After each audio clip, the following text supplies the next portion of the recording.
Teaching exams को subscribe करके bell icon on कर लें। नमस्कार। आज हम बात करेंगे दिल्ली सल्तनत की। एक ऐसा दौर जब सिंहासन सिर्फ तलवार के जोर पर नहीं बल्कि कुछ ऐसे जबरदस्त आर्थिक सुधारों पर टिका था जो आज भी हमें सोचने पर मजबूर कर देते हैं। चलिए शुरू करते हैं। 320 साल, 5 अलग अलग वंश और दिल्ली का सिर्फ एक तख्त। ये कहानी है ताकत की, साजिशों की और उस आर्थिक सोच की जिसने हिंदुस्तान का पूरा नक्शा ही बदल दिया। Price control, market regulation, token currency, ये सारे शब्द सुनकर लगता है ना कि हम आज की इकोनॉमी की बात कर रहे हैं। पर क्या हो अगर मैं कहूं कि इन सब की जड़ें सदियों पुरानी हैं, और वो भी भारत में। जी हां, ये सब शुरू हुआ था दिल्ली सल्तनत के दौर में। तो चलिए सबसे पहले उस बुनियाद को समझते हैं जिस पर यह सल्तनत 320 सालों तक खड़ी रही। बात करते हैं दिल्ली सल्तनत के उन 5 वंशों की। तो ये कहानी शुरू होती है 1206 में गुलाम वंश से, जिसे हम मामलुक वंश भी कहते हैं। फिर आते हैं खिलजी, उसके बाद आता है तुगलक वंश का लंबा दौर, फिर सैयद वंश और आखिर में लोधी वंश, जिनका शासन 1526 में पानीपत की पहली लड़ाई के साथ खत्म हो जाता है। इस पूरे दौर में भारत ने कई चीजें पहली बार देखीं।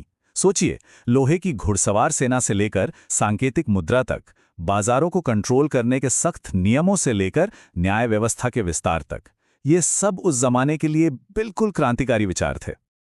और अब सल्तनत के एक ऐसे सुल्तान की बात करते हैं जिसके आर्थिक सुधार आज भी इकोनॉमिस्ट्स को हैरान कर देते हैं। नाम था अलाउद्दीन खिलजी।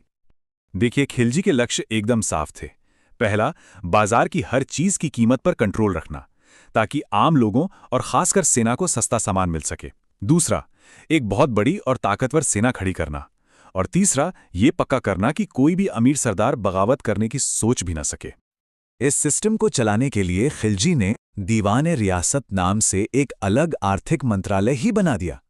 इसका काम था बाजारों पर कड़ी नजर रखना ताकि कोई धोखाधड़ी, जमाखोरी या कालाबाजारी ना हो। खाने पीने की चीजों से लेकर कपड़ों तक हर चीज का दाम फिक्स कर दिया गया और सेना के लिए सस्ते अनाज के बड़े बड़े गोदाम भी तैयार करवाए गए। और ये सब क्यों हो रहा था? ताकि वो 3 लाख, जी हां, 3 लाख से भी ज्यादा सैनिकों की एक विशाल सेना को कैश में सैलरी दे सकें।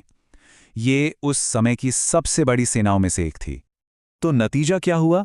भारत के इतिहास में पहली बार मुद्रास्फीति नियंत्रण यानी इन्फ्लेशन कंट्रोल को इतने बड़े पैमाने पर सफलतापूर्वक लागू किया गया। खिलजी के पूरे शासन में चीजों के दाम बढ़े ही नहीं, बिल्कुल स्थिर रहे। चलिए अब खिलजी से आगे बढ़ते हैं और सल्तनत के एक और बहुत ही दिलचस्प सुल्तान मोहम्मद बिन तुगलक के कुछ बड़े एक्सपेरिमेंट्स को देखते हैं, जो शायद अपने समय से बहुत बहुत आगे थे। तुगलक के आइडियाज कमाल के थे, पर असलियत में वो चल नहीं पाए। उसने राजधानी को दिल्ली से दौलताबाद ले जाने की कोशिश की, जो बुरी तरह फेल हुई। फिर उसने चांदी के सिक्कों की जगह पीतल के संकेतिक सिक्के चलाए, लेकिन लोगों ने घर घर में ही नकली सिक्के बनाने शुरू कर दिए। दोआब इलाके में टैक्स बढ़ाने का फैसला भी किसानों के विद्रोह की वजह से वापस लेना पड़ा। लेकिन रुकिए, कई इतिहासकार मानते हैं कि तुगलक पागल नहीं था, वो बस अपने समय से आगे की सोच रहा था।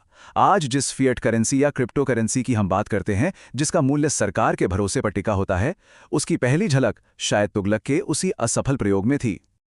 लड़ाइयों और सुधारों से अलग हटकर देखें तो दिल्ली सल्तनत ने भारत पर एक बहुत गहरी सांस्कृतिक और प्रशासनिक छाप भी छोड़ी है, जो आज भी हमें दिखती है। इस सल्तनत ने हमें सिर्फ आर्थिक सुधार ही नहीं दिए, प्रशासन में सिक्कों और डाक व्यवस्था को एक सिस्टम में ढाला। कला में हमें कुतुब मीनार जैसी इंडो इस्लामिक वास्तुकला की शानदार इमारतें मिलीं, और संस्कृति में इसी दौर में खूबसूरत उर्दू जबान का विकास हुआ। तो चलिए, अब तक हमने जो कुछ भी जाना है उसे परखने का समय आ गया है। तैयार हो जाइए एक छोटे से रैपिड फायर क्विज के लिए। पहला सवाल स्क्रीन पर है। अलाउद्दीन खिलजी के आर्थिक मंत्रालय का नाम क्या था? ऑप्शंस हैं ए दीवाने अर्ज, बी दीवाने रियासत या सी दीवाने इंशा। सोचिए। सही जवाब है बी दीवाने रियासत। और इसे याद रखने की एक मजेदार ट्रिक है। रियासत का मतलब होता है राज्य, और राज्य की इकोनॉमी यानी अर्थव्यवस्था को संभालने वाला मंत्रालय था दीवाने रियासत। सिंपल। अगला सवाल, सांकेतिक मुद्रा यानी टोकन करेंसी की शुरुआत किसने की? बलबन, फिरोज शाह या मोहम्मद बिन तुगलक? और सही जवाब है सी, मोहम्मद बिन तुगलक। भले ही उनका प्रयोग असफल रहा, पर यह क्रांतिकारी विचार उन्हीं का था। और ये रहा आखिरी सवाल, किसके शासनकाल को भारत के मध्यकालीन आर्थिक सुधारों का स्वर्ण युग कहा जाता है? इल्तुतमिश, अलाउद्दीन खिलजी या कुतुबुद्दीन ऐबक? सही जवाब है बी, अलाउद्दीन खिलजी, अपने शानदार बाजार सुधारों और महंगाई पर ऐतिहासिक कंट्रोल के लिए। तो इस पूरी बातचीत से सबसे बड़ी सीख ये है कि जिन्हें हम आज के मॉडर्न आर्थिक विचार समझते हैं, उनकी जड़ें सदियों पहले भारत की इसी सल्तनत में मौजूद थीं। तो अब फैसला आपके हाथ में है। तुगलक के बारे में क्या राय है? वो पागल था या एक जीनियस जो बस गलत समय में पैदा हो गया? अपने विचार हमें कमेंट्स में जरूर बताइए। ये विश्लेषण कैसा लगा हमें लाइक करके बताइएगा, और चैनल को सपोर्ट करने के लिए सब्सक्राइब करना बिल्कुल मत भूलिएगा। इसे अपने स्टडी ग्रुप्स में भी शेयर करें, और हाँ, अगला टॉपिक क्या देखना चाहते हैं ये भी कमेंट्स में बताइए। मिलते हैं अगले विश्लेषण में। धन्यवाद।